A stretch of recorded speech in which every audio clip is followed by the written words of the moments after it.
Hello guys! So, kamusta po kayo? Kamusta ang ating panahon? And siguro nagtataka kayo kasi bakit naka-face mask ako ngayon. Then, eto nga, hirap na hirap ako magsalita. Kasi nga po, meron akong trangkaso. May lagnat ako. Pero, magbablog pa rin ako for updating.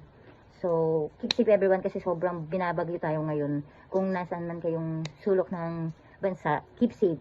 Kung katulad sa amin, sa Calabarzon, medyo talagang malalakas ang bugso ng ulan. Kahapon pa, and then ngayon, kaya nga mga nag-cancel lahat ng lugar dito sa amin, sa Calabarzon, Cavite, Laguna, Batangas, Quezon, lahat yan, Rizal, nag-cancel.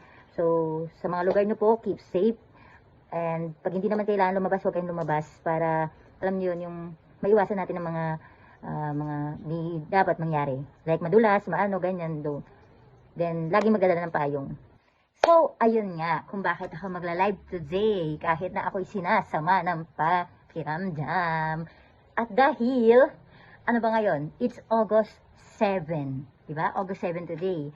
At sobrang kinikilig ang mga titas and titos dito sa aming barangay sa Halahala, Rizal. Bakit? Kasi po tomorrow, August 8, ay mangyayari ang second sports league dito sa aming bayan ng Halahala. So, ayun nga po. Tomorrow morning, 8 a.m., mag-i-start ang parade ng mga volleyball player. Volleyball player muna kasi hapon po ang basketball player. So, eto na nga ang pinakahihintay. Grabe! Sobra. Naku po. Dahil tomorrow, merong dalawa. Diba? Umaga pa lang, yanig na ang Halahala. So, may dalawa pong darating na bisita ng umaga. So, syempre, volleyball, diba? Anong gusto mo?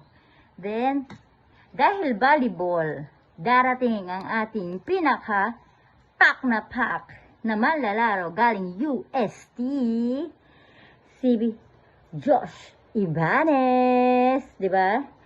Oh, pakak. Diba, umaga pa lang, start na ang ating mahiwagang pakak. And then, sasamahan po siya ng ating BMX. Mga titos, yan na. Ni Miss Janina Magsumbol. O, diba? Pakak. O, check na check. And then, sa hapon naman, tomorrow nga, August 8, ay dadating ang ating, magkakaroon kasi ng parade ng hapon. Ang basketball naman, basketball player. So, sana magkaroon tayo ng time mag-vlog, mag-live about that. Pero, malaman natin kasi kulang ang budget ng wifi, load, at kinemerot. So, ayun na nga. So, tomorrow, at the basketball, magkakaroon tayo ng parade. And syempre, hindi naman magpapatalo ang basketball. Magkakaroon din ng mga guest na basketball player ang Halahala Rizal. So, ayun na nga. So, nandyan ang Calabarzon. Diyos ko Lord. Si AJ Mamawag. Si Reinhard Panaligan. At syempre, si Derek Duterte, di ba? Di ba? Yun. Diyos ko po. Kaya nga Calabarzon, ano ba? Rizal. So, after nun, meron ding pumunta sa Halahala Rizal. Diyos ko po. Galing from Davao.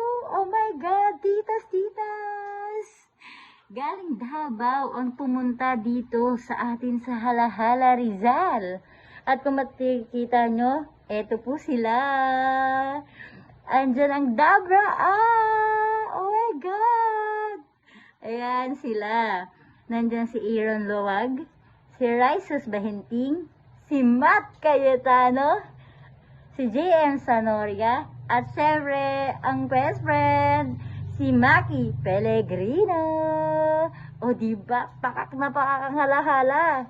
Kaya syempre, bukas yan ng 3 p.m. naman ang basketball. Siyempre, hindi natin pagsasamahin kasi talaga naman baka dagsa sa sports complex ng hala-hala, di ba? So, ayun na nga. Malamang yan, mamaya pa lang, nandyan na yung mga titos and titas kasi magkakaubusan ng space para makita ang ating mga basketball players. So, ayun na nga guys. See you tomorrow. Mga titas and titas sa mga malalapit dyan sa Hala-Hala Rizal. So, kita-kita po tayo tomorrow at 8 a.m. and 3 p.m. para makita natin ang mga magagandahan at tagsisiksiyan, nagwagwapuhang mga guests natin dito sa Sports League. So, bye! Keep safe everyone!